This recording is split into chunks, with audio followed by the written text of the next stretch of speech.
Salut tout le monde, c'est Doubleco. Aujourd'hui, on se retrouve pour une vidéo bullet journal dans laquelle je vais vous donner quelques astuces pour débuter un bullet journal et aussi je vais vous montrer le mien, comment je l'ai commencé pour cette année. Cette vidéo se déroulera en deux parties, donc la première partie où je vous montrerai plus en détail mon bullet journal et vous expliquer les choix de mes pages. Et pour la deuxième partie de cette vidéo, je vous donnerai mes astuces pour commencer un bullet journal correctement. Ça fait maintenant 2 ans à peu près que j'ai débuté mon bullet journal.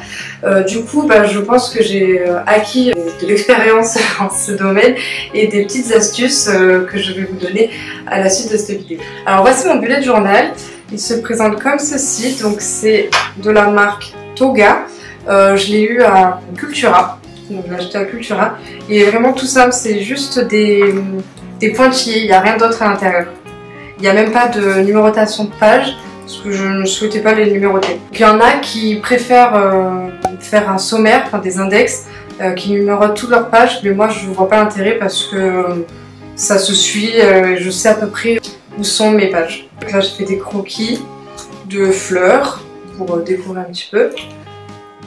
Ensuite, la page de présentation de 2020, faite à l'aquarelle, et là j'ai mis du washi tape argenté. Et là on arrive directement sur le calendrier de l'année. Je l'ai fait en 2 pages, donc je l'ai fait en semestriel. Donc là on a les 6 premiers mois, puis les 6 derniers. Cette page elle me semble importante parce que ça va programmer votre année. Tout simplement, vu qu'on fait les pages au fur et à mesure des mois, si par exemple on a un rendez-vous au mois de juin alors qu'on est qu'au mois de mai, c'est important qu'on puisse le noter. C'est valable pour les rendez-vous type médical, comme je sais pas, l'ophtalmo, où on peut les prendre 1 an à l'avance, donc il me semble important de les noter ici. On peut tout à fait aussi noter les anniversaires par exemple. Moi je sais que j'ai fait une page dédiée aux anniversaires, mais vous pouvez très bien le faire sur ces pages-là. Donc moi ce que j'ai fait, c'est que j'ai travaillé en colonne comme ça, où j'ai repris le calendrier du mois et puis après j'ai tout simplement noté tous les jours du mois comme ça et je note si j'ai un rendez-vous. Voilà. J'ai entouré également les jours fériés. Au moins je sais quel jour est férié. Donc ensuite là on arrive sur ma page anniversaire. C'est optionnel, comme je vous ai dit, vous pouvez très bien le faire sur le calendrier de l'année.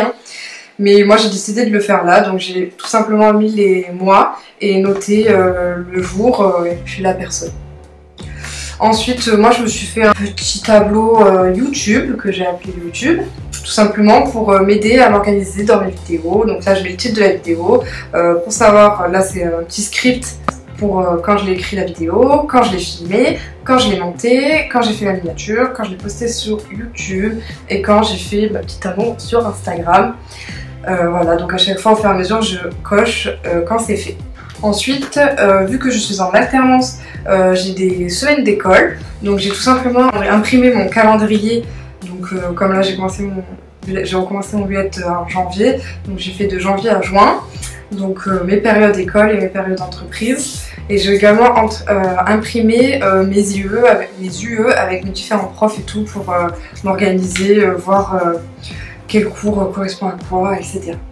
Donc ensuite j'ai refait mes cases, donc j'ai refait pour les devoirs. Donc, les devoirs c'est plus les partiels, les projets de groupe, les oraux, etc.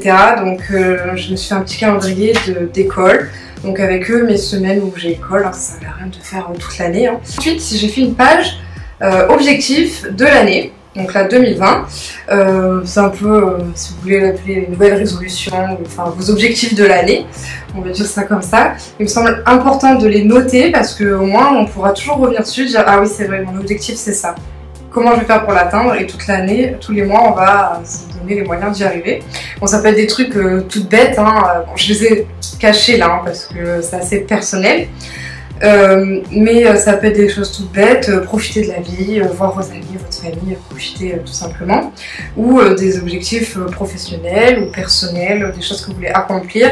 Moi il me semble important de le noter, au moins c'est clair dans votre tête. Ensuite la page suivante, j'ai juste fait une wishlist des choses que je souhaiterais avoir ce que je veux et ce que j'ai besoin. Je pense qu'il y a deux nuances. Enfin, il y a une nuance entre ce que je veux et ce que j'ai besoin.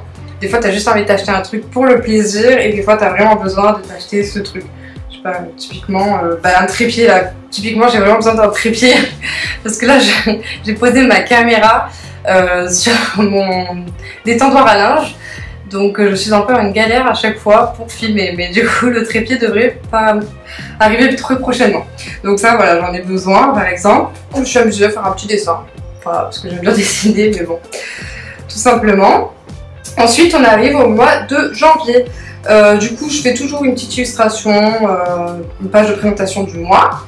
Et vous allez voir que je fais très souvent cette page où ça récapitule mon mois. C'est mon planning du mois, mon calendrier du mois. Donc je note tous les jours du mois et je note mes rendez-vous, mes sorties, mes trucs que je dois faire quoi, durant le mois. Et vous allez voir que pour ce mois-ci par exemple, je n'ai pas fait un semainier, des semainiers parce que je voyais pas l'intérêt vu que je sais que j'avais école, je sais que j'avais le travail, etc. Et j'avais pas besoin de m'organiser mes journées de A à Z. Donc ensuite, là, je m'étais fait une page to do, donc ce que je dois faire durant le mois, futur. Du coup, je me faisais, vu que je fais mois par mois, des fois j'ai des trucs à faire par exemple, c'était janvier, donc des trucs à faire en février.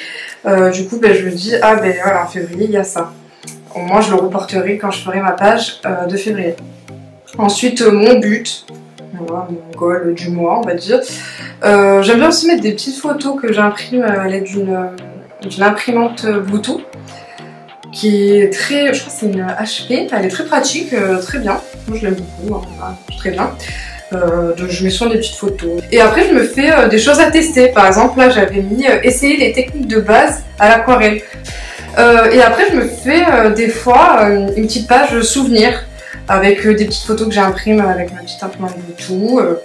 Donc j'aime bien me faire des petits souvenirs. Voilà, quand j'ai réussi mon plateau photo. Et là on arrive au mois de février. Donc en février, le thème, il n'y en avait pas vraiment. C'était plus, j'avais envie de faire du collage. Donc des fois j'expérimente, je m'amuse, voilà. Donc toujours pareil, ma page du mois. Et après, mes objectifs perso, mes objectifs école. Genre commencer à rédiger mon mémoire. Putain, c'était un février, je l'avais toujours pas commencé. Voilà, commencer à rédiger et tout doux ce que je dois faire. Futur dont j'avais envie. Et là, c'était une petite carte que j'avais eue dans ma commande de My Jolly Calendar que je trouvais très belle, donc je l'ai collée là.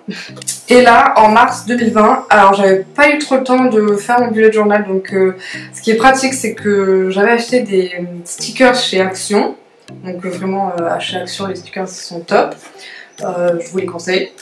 Et du coup, comme j'ai pas trop le temps de dessiner, etc., que dans la routine, enfin dans le quotidien, on va dire, et du coup, j'aime bien me faire des pages rapides avec des stickers. Donc voilà, mars 2020, petits stickers pour illustrer ma page du mois, comme d'habitude, et des petits stickers, voilà. Donc là, pareil, je m'étais fait des objectifs, to-do list du mois et futur. Là, pareil, je m'étais fait, c'était des petites notes que je devais faire. Et là, avril, le retour du printemps. Donc là, je m'étais fait le thème des papillons hein, pour le printemp. Donc toujours pareil, là moi, bon vu qu'on avait débuté le confinement, du coup, vous pouvez voir que c'est assez vite, hein, voilà, pas grand chose. Donc ce que j'avais fait du coup pour ce mois-là, du coup en étant en confinement, et j'avais bien aimé me faire des semainiers pour un peu me caler vu que j'étais confinée, je suis confinée chez moi encore. Du coup pour me donner des objectifs. Là j'avais fait sous forme circulaire. Donc toujours le thème des papillons, donc les jours de la semaine, voilà, au fur et à mesure je me mettais et je barrais.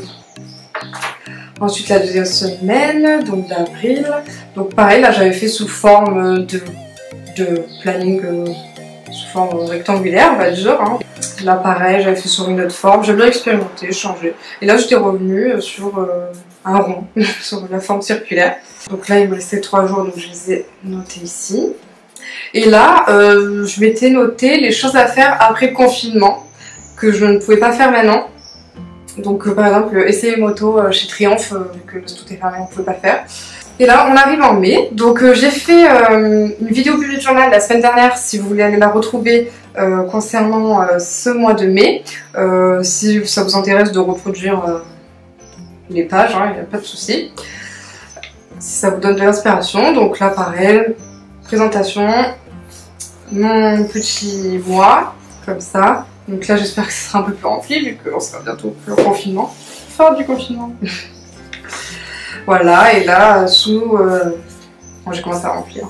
Sous forme de cercle, là j'ai repris les carrés, et là en rond. Avec des stickers, hein, comme quoi des fois il n'y a pas besoin de forcément de savoir bien dessiner, etc. Avec des stickers on peut faire un truc très sympa. Et voilà la dernière page et la suite à venir. Et alors pour mes petites astuces, j'ai tout noté dans un carnet pour rien oublier. Dans un premier temps, je vous conseille de lister toutes les pages dont vous avez besoin sur l'année. C'est vrai qu'on a envie de débuter l'année avec un nouveau carnet. C'est pourquoi il est important de se dire quelle page on aura besoin cette année. Par exemple, est-ce qu'on a besoin du calendrier de l'année? Bon, ça me semble évident. Donc pourquoi pas faire un calendrier de l'année? Pourquoi pas faire une page anniversaire? Les objectifs de l'année, ah oui, ça c'est vraiment une page que je vous encourage à faire. C'est toujours important de se donner des objectifs. Donc quels sont les objectifs que vous avez pour cette année? Des wishlists, ce que vous aimeriez acheter, ce que vous aimeriez faire. Enfin plein de petites pages comme ça qui me semblent nécessaire de les lister pour savoir ce que vous voulez mettre dedans.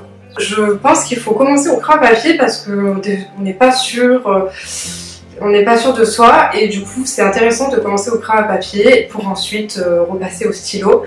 Je pense que c'est tout à fait possible.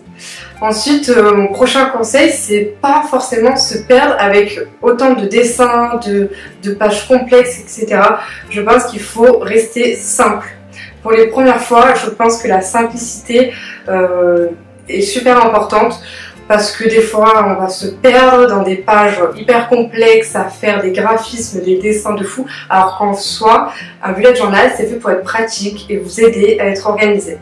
Donc je pense que déjà il faut rester simple. Ensuite, je pense qu'il ne faut pas avoir peur de se louper, car dans un bullet journal, je pense que c'est rattrapable. Tout simplement, par exemple, en collant deux pages entre elles.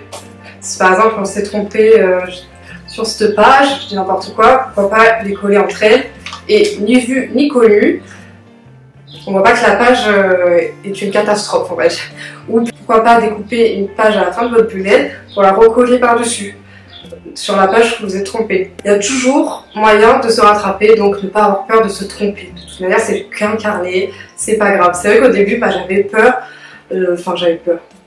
je me mettais un peu la pression en me disant oh, il faut que ça soit beau, oh, je vais l'avoir toute l'année, j'ai envie qu'il y ait des trucs super beaux, surtout quand vous allez voir sur Instagram, les inspirations, les carnets sont magnifiques, super. Donc tu te mets un peu la pression au début, tu as envie que ça soit super bien, super beau, etc. Mais non, ne vous mettez pas la pression et tout ira bien. C'est en testant de nouvelles dispositions de pages, en testant oui, les mises en page, etc. au fur et à mesure des mois, que vous allez vous améliorer et trouver la disposition qui vous correspond. C'est vrai qu'il existe 4000 de façons et c'est ça qui est bien aussi, c'est d'expérimenter chaque mois, pourquoi pas changer, faire autrement, etc. pour voir la manière, la façon qui vous convient le mieux. Et ensuite, ce que je pourrais vous donner comme conseil, c'est pourquoi pas trouver des inspirations sur internet. Donc moi très souvent je vais sur Pinterest quand je n'ai plus d'inspiration, mais sur Instagram, internet, enfin ou YouTube hein, même, vous pouvez regarder mes vidéos, j'ai fait quelques vidéos bullet journal où je propose différentes thématiques, si ça vous intéresse, hein, si ça peut vous aider, allez voir sur ma playlist bullet journal sur ma chaîne, ça me ferait bien plaisir hein, si ça peut aider certains. Donc sur YouTube, oui, c'est une grande source d'inspiration. Après, c'est toujours bien de se réapproprier, quoi. Hein. C'est vrai que le bullet journal, c'est personnel. Il ne faut pas oublier que c'est votre carnet et que c'est votre organisation. Un autre conseil que j'ai oublié de vous dire, mais qui me semble vraiment important, c'est de prendre un carnet qui a des pointillés.